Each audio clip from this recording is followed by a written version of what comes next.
So this is going to be a very brief video. It's just, I wanted to highlight a feature that is often overlooked within the Summit platform.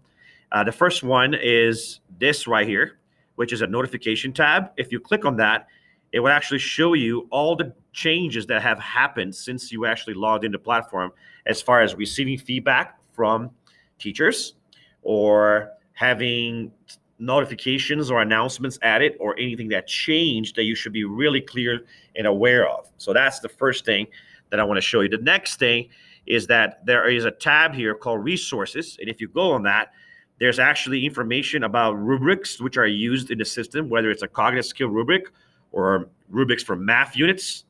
And you can actually change the grade level up here and actually choose a cog skills, math concepts, or portfolio problems. So these are all the rubrics which are used to grade students.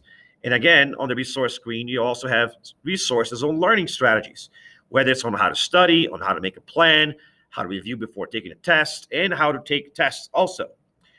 And there's also some college prep stuff that's really, really awesome here, including data on the student, the courses students have taken, the grades the students have gotten before. And this is really also useful, especially for high school students, to make college planning happen. So these are just some of the extra features that we've not mentioned in the other videos, and I hope you found this helpful.